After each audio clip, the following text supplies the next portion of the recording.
तू ही निरंकार। छट जाए अज्ञान अंधेरा,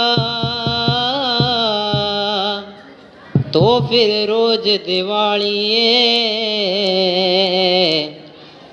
ज्ञान उजाला डाले डेरा,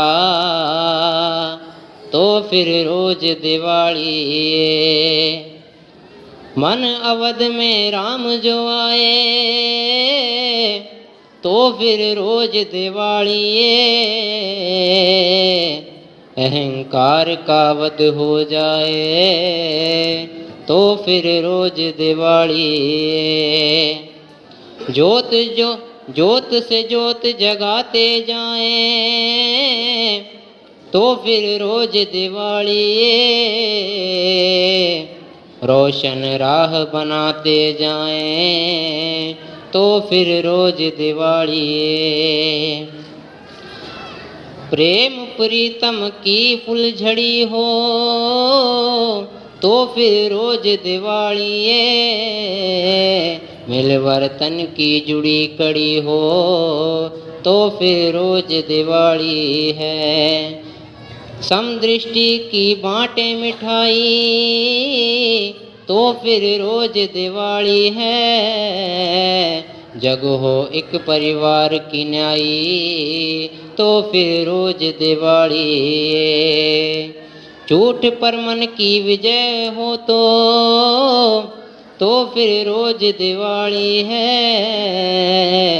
कहे हर देव की सत्य की जय हो, तो फिर रोज दिवाली। छट जाए अज्ञान अंधेरा, तो फिर रोज दिवाली है। ज्ञान उजाला डाले डेरा, तो फिर रोज दिवाली है। सत्संगत जी प्यार से बोलिए तनंकार जी।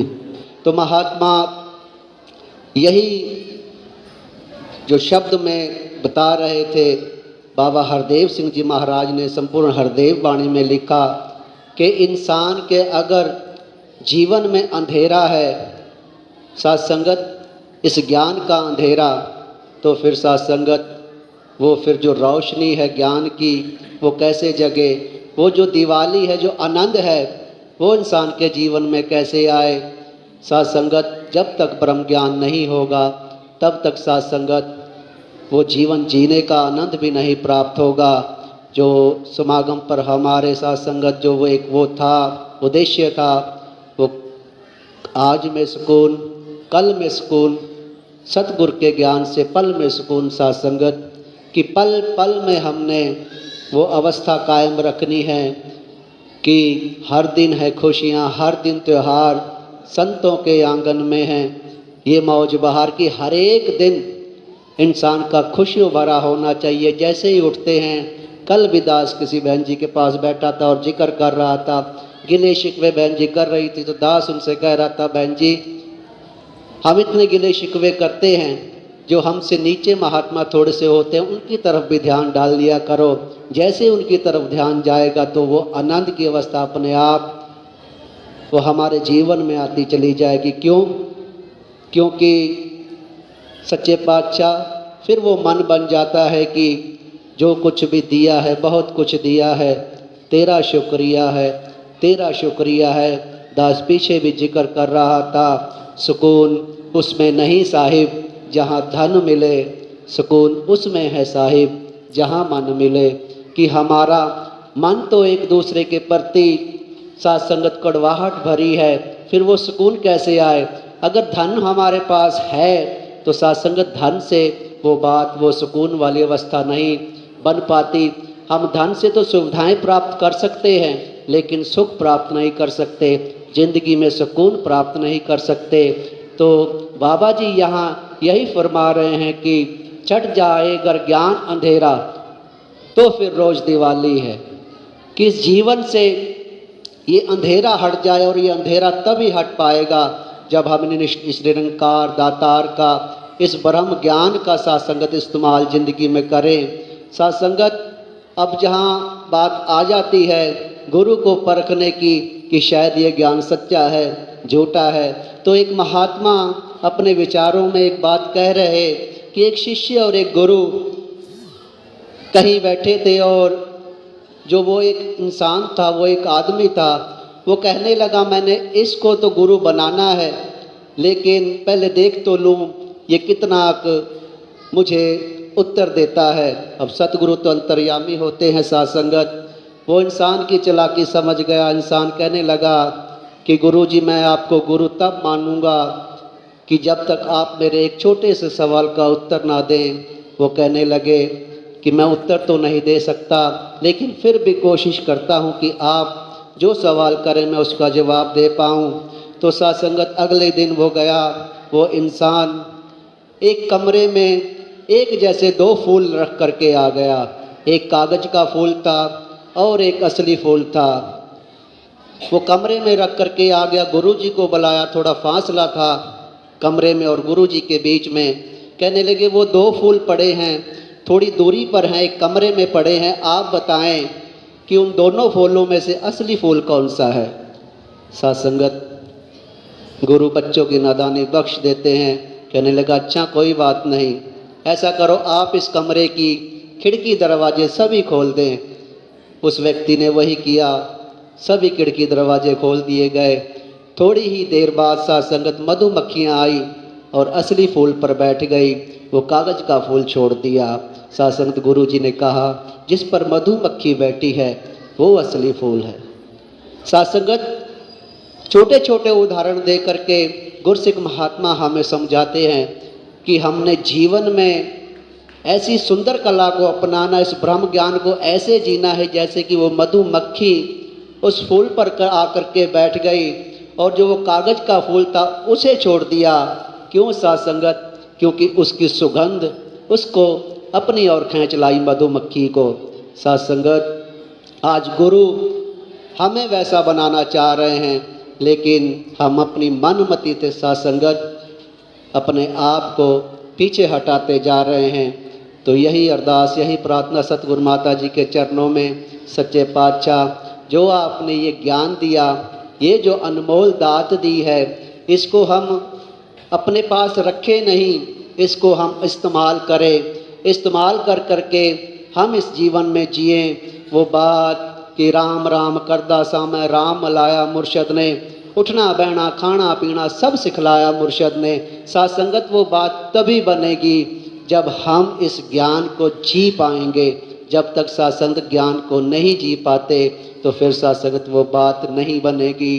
कि वो एक शायर ने एक शायर लिखा कि महकूं किसी इत्र से ये मेरी ख्वाहिश नहीं, मेरे किरदार से तेरी सिखलाई की खुशबू आए। कि मेरे जो किरदार से, मेरे जो जीवन से वो तेरी सिखलाई की जो आप सिखा रहे हो और मैं मानता चला जा रहा हूँ, लोग कहे वाक्य में ही ये निरंकारी महात्मा है। सतगुरु ऐसा बनूँ मैं निरंकारी, मुझे कर्मों से जाने ये दुनिया सारी।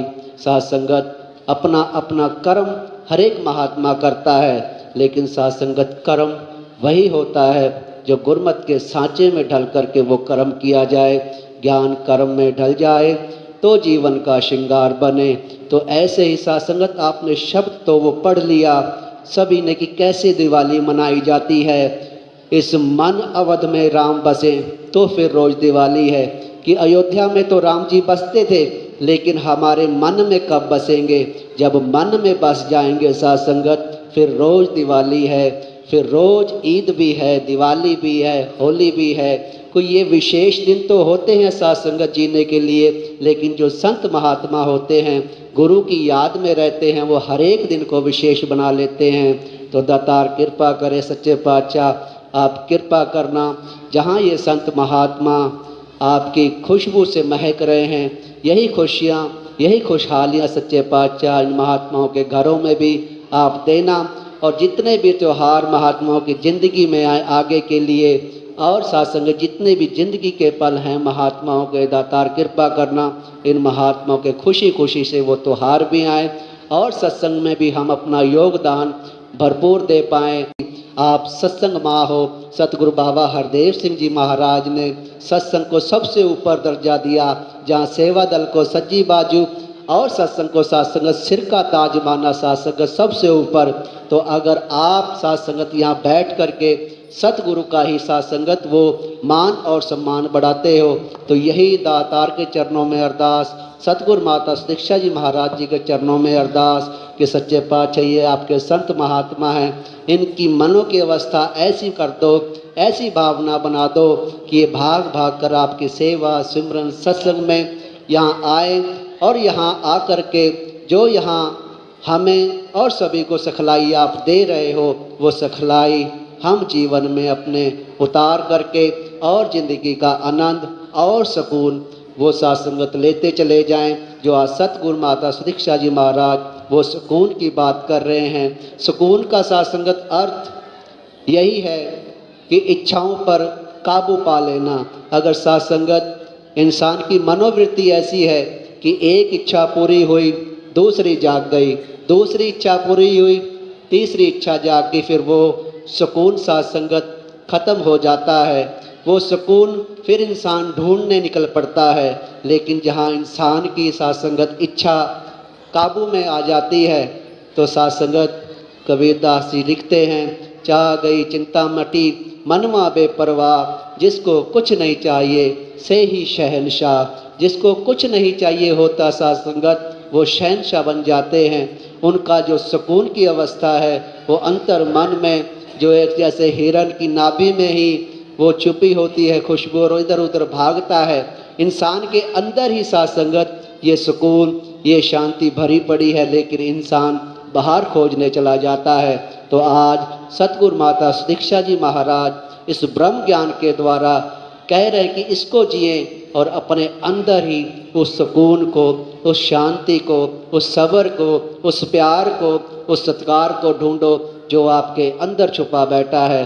तो यही अरदास, यही प्रार्थना सतगुरु माता दीक्षा जी महाराज, हम आपके बच्चे हैं, दाएं बाएं कहीं गलतियां कर जाते हैं, चंगे हाँ या माड़े दाता असी तेरे बाल जी, लाके रख लेना सानू चरना दे नाल जी। यही अरदास एक गुरसिख की बनती है। तो यही अरदास, यही प्रार्थना सतगुरु माता दीक्षा जी महाराज, आप कृपा करना हम सभी बच्चों पे, जहाँ हम यहाँ बैठ कर के आपका यशोगान कर रहे हैं, तो आप कृपा करना कि इन बच्चों को हर एक प्रकार की खुशियाँ, खुशहालियाँ, तंदुरुस्तियाँ प्रदान करना। और जो भी महात्मा दूर से दराज से और चल करके जितने कदम आए हैं सच्चे पातशाह, जो किसी कारणवश यहाँ नहीं भी आ पाए, जो सुन रहे हैं, जो नहीं भी सुन रहे इस सत्य की आवाज़ को, आप कृपा करना सच्चे पातशाह उन महात्माओं को हर एक भावना को पूर्ण करना। सेवा सिमरन सत्संग बख्शते अपने चरणों के साथ जोड़ के रखना। यही अरदास आप जी के लिए दास करता है, आप मेरे लिए कीजिए कि भक्ति से भरा जीवन दातार हमें देना, मजबूत पहाड़ों सा एतबार हमें देना। सात्संग जी प्यार से बोलिए धन्यकार जी।